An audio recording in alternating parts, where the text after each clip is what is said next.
Hello and welcome to this video presentation.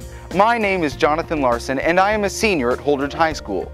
CARE, or Citizens Actively Responding to Educational Needs, was formed to take on the challenges that the students and the school system are facing.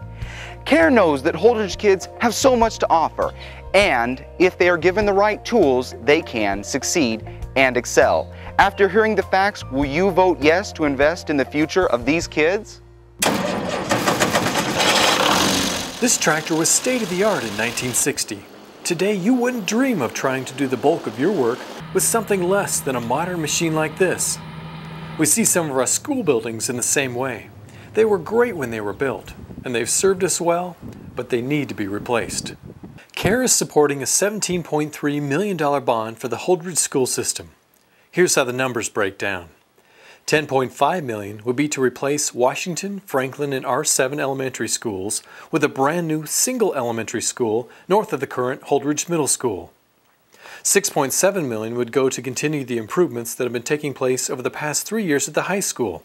There are also various renovations and upgrades, plus the addition of new spaces related to eventually creating a closed campus.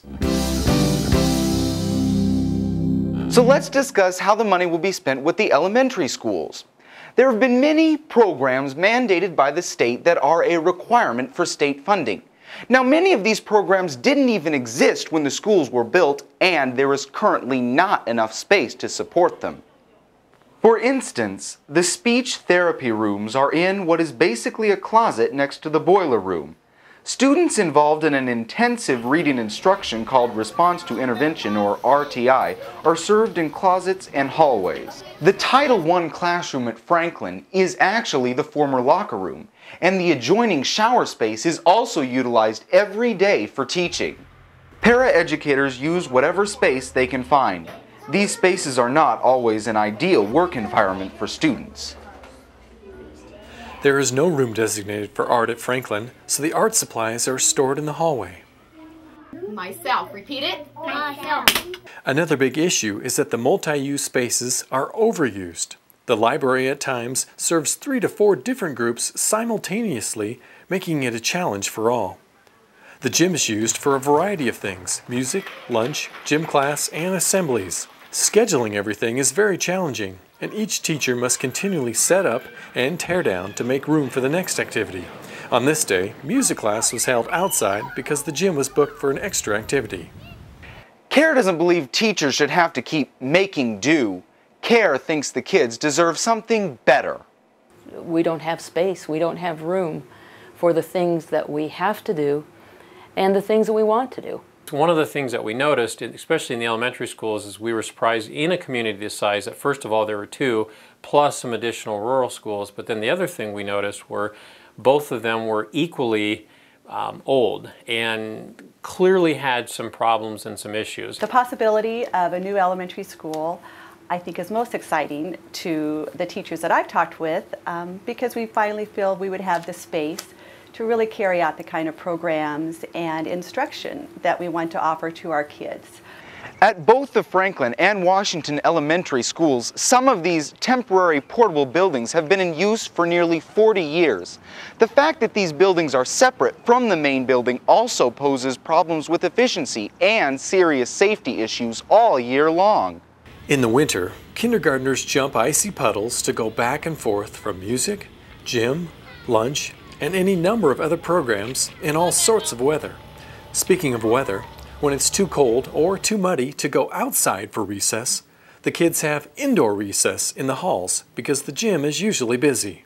We, on a daily basis, go into the main building probably as many as 6 times a day, and that is in any kind of weather: snow, rain, freezing temperatures. Portable classrooms are out there basically by themselves, and once again it can't be monitored who comes and who goes to those classrooms. So you could have anybody actually just once again walk into a classroom. So once again it's important maybe to have a central focal point where people have to come in to be buzzed into the school, give a reason why they're there. The teachers and staff are doing a great job of creatively finding ways to help educate kids despite the hurdles. However, we think Holdrege kids deserve better. Studies have also proven that students learn better in temperature-controlled environments, and these rooms can get very hot. Most Holdrege homes have modern conveniences like air conditioning, so why not at school? These buildings could not handle any sort of air conditioning system for a number of reasons, ranging from leaky windows to an electrical system that could not handle the load. Additionally, the bond includes money to clear away both Washington and Franklin if a suitable use for the buildings is not found. While constructed in 1956, our 7th school is in much better shape due to the fact that it has seen additions in 1982, 1995, and 1998. The gym could still be utilized for some team practices and games, and some of the classroom space might be utilized for some special courses. But having a central, modern learning system is going to be the best for the educational process. This is part of what the Quality Assurance Review Team, or QAR, wrote about the Holdrege Elementary Schools after visiting in the spring of this year. The QAR teams helped determine a school district's accreditation.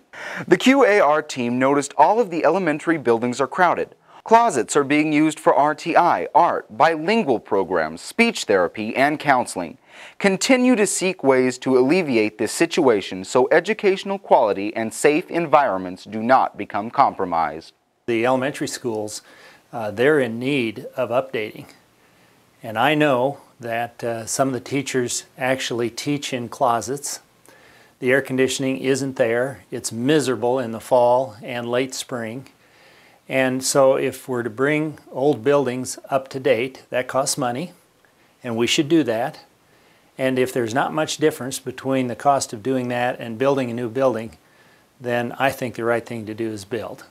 Additionally, in the fall of 2008, Gerald Ehlers, a consultant from Key Concepts LLC, did an educational needs assessment for the schools. This assessment projected an annual operating savings of $201,899 per year with one facility versus 3. This would be a total operational savings of more than $5 million over the life of the bond.